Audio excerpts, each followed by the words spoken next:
আসসালামু আলাইকুম। আজকে ইনশাআল্লাহ আমরা বদনজর নিয়ে কথা বলব। তো বদনজর নিয়ে আমি চেষ্টা করব কয়েকটা ভিডিওর মাধ্যমে পুরো ব্যাপারটা কনসেপ্ট ক্লিয়ার করার জন্য ইনশাআল্লাহ। তো আজকে প্রথম ভিডিও, আজকে শুধুমাত্র কোরআন এবং হাদিস থেকে আপনাদেরকে বদনজর সম্পর্কে ধারণা দেওয়া হবে।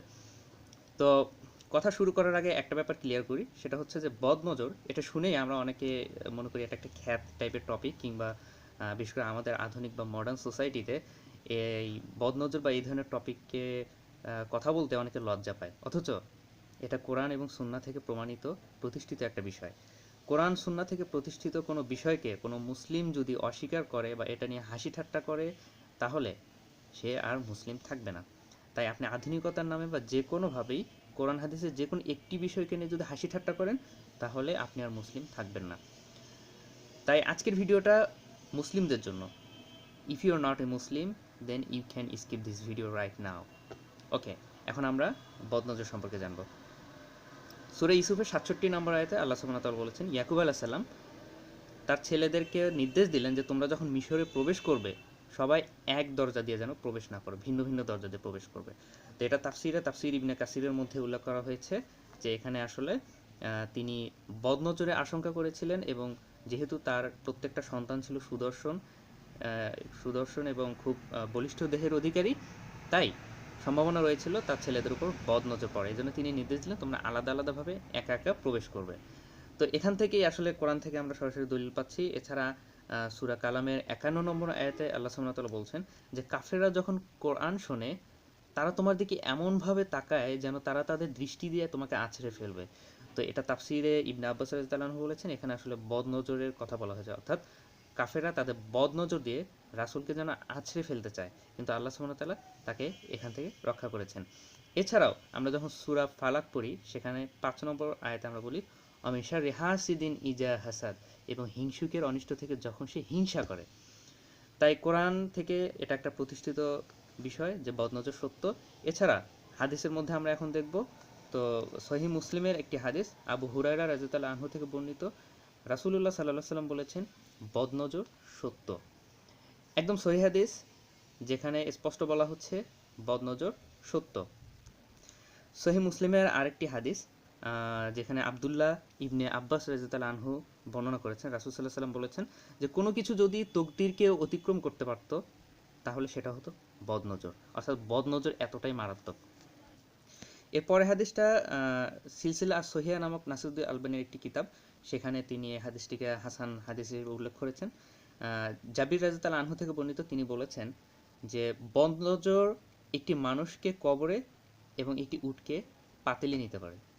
অর্থাৎ বদনজরের ইফেক্ট এতটাই মারাত্মক যে এর কারণে একটা মানুষ মৃত্যুর মুখে পতিত হতে পারে, এবং সেই সাথে একটা উট সে হয়ে যেতে পারে মানে তাকে জবাই করে রান্না করা হয়ে যেতে পারে, অর্থাৎ সেও মৃত্যুর মুখে পতিত হবে। এখানে আসলে আলটিমেটলি ধ্বংস বোঝাচ্ছে। তো বদনজর এতটাই মারাত্মক। এছাড়া ইমাম বুখারী তার আল তারিখে একটা হাদিস উল্লেখ করেছেন, সেটা জাবির রাদিয়াল্লাহু আনহু থেকে বর্ণিত। তিনি বলেছেন যে আল্লাহর আদেশ এবং ইচ্ছার পর সবচেয়ে বেশি আমার উম্মতের মধ্যে মৃত্যু হবে বদনজরের কারণে। আপনি চিন্তা করেন, অর্থাৎ স্বাভাবিক মৃত্যুর পর সবচেয়ে বেশি মৃত্যু হবে বদনজরের কারণে। অর্থাৎ বদনজরের প্রভাবটা এতটাই মারাত্মক যে এর কারণে একটা মানুষ অ্যাক্সিডেন্ট, বিভিন্ন ধরনের সাডেন ডেথ হতে পারে, সেটা ক্যান্সারে আক্রান্ত হয়ে কিংবা কোনো রোড অ্যাক্সিডেন্টের মাধ্যমে, এভাবে সে মৃত্যুর সম্মুখীন হয়ে যাবে। এবং স্বাভাবিক মৃত্যুর পর সবচেয়ে বেশি মৃত্যু হবে বদনজরের কারণে। অর্থাৎ আপনার আশেপাশে এমন অনেকেই এই মৃত্যুর সম্মুখীন হচ্ছে বদনজরের কারণে, কিন্তু আমি ব্যাপারগুলো জানি না। তো এখানেই আল্লাহ সুবহানাহু ওয়া তাআলার অশেষ মেহেরবানি যে তিনি আমাদেরকে এই অদৃশ্যের খবরগুলো জানিয়ে দিয়েছেন তার রাসূলের মাধ্যমে। তো বদনজর সম্পর্কে আমরা কোরআন হাদিস থেকে জানলাম যে বদনজর সত্য, এবং আপনি আমার কথাগুলো যাচাই করতে চাইলে সূরা ইউসুফের 67 নম্বর আয়াতের তাফসীর দেখতে পারেন। যে কোনো তাফসীর থেকে, তাফসীর ইবনে কাসির বলেন কিংবা আমাদের দেশের সবচেয়ে বেশি প্রচলিত তাফসীরে মারিফুল কোরআন বলেন, সেখানে এসব ব্যাপারে বিস্তারিত ব্যাখ্যা আছে। তো এখন কথা হলো আহলুস সুন্নাহ ওয়াল জামাত তারা একমত যে বদনজর সত্য। কিন্তু এখন কথা হলো যে বদনজর জিনিসটা আসলে কি। বদনজর দুইভাবে হতে পারে। প্রথমত, যে বদনজরটা সবচেয়ে মারাত্মক সেটা হচ্ছে আপনার যারা ক্ষতি সাধন করতে চায়, আপনার শত্রু। আশেপাশে এমন অনেক মানুষই আছে যারা আপনার ভালো চায় না। আপনার মধ্যে ভালো কোনো জিনিস দেখে তারা যদি হিংসা করে এবং তার অনিষ্ট আকাঙ্ক্ষা করে মনে মনে, তখন তার একটা কুপ্রভাব আপনার উপর পড়তে পারে। এটা হচ্ছে বদনজর। এবং বদনজর আরেকটা হচ্ছে যে আপনার কোনো একটা ভালো জিনিস বা ভালো বস্তু, ভালো কিছু দেখে কেউ যদি খুব বেশি ইমপ্রেসড হয়, এটা হতে পারে আপনার ফ্যামিলি মেম্বারদের মধ্যে থেকে কেউ, কিংবা আপনার শুভাকাঙ্ক্ষী কেউ আপনার কোনো একটা ভালো কিছু দেখে খুব বেশি ইমপ্রেস হয়ে গেল। কিন্তু সেই সময় সে যদি আপনার এই বস্তু দেখে আল্লাহর কাছে বারাকার জন্য দোয়া না করে, যেমন মাশাআল্লাহ, আল্লাহ চেয়েছেন বলে এটা হয়েছে, কিংবা আল্লাহুম্মা বারিক লাহু, আল্লাহ এখানে বারাকা দান করুক, আলহামদুলিল্লাহ, এ ধরনের যদি দোয়া না করে, তাহলে তার একটা খারাপ প্রভাব পড়তে পারে। আর এই সেকেন্ড ক্যাটাগরির যে বদনজর, অর্থাৎ খুব বেশি ইমপ্রেসড হওয়ার থেকে, এটা আপনার নিজের দ্বারা নিজেরও হতে পারে।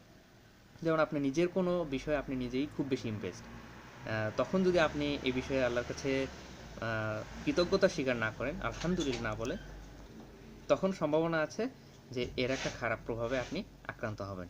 তো মোটামুটি এটাই হচ্ছে বদনজর সম্পর্কে প্রাথমিক ধারণা। আর আমার সাথে থাকুন, ইনশাআল্লাহ নেক্সট ভিডিওগুলোতে আমি ক্লারিফাই করব যে বদনজরে আক্রান্ত হওয়ার লক্ষণগুলো কী, এখান থেকে কিভাবে মুক্তি পাওয়া যায়, এখানে আমাদের করণীয় কী, ইত্যাদি বিষয়গুলো নিয়ে।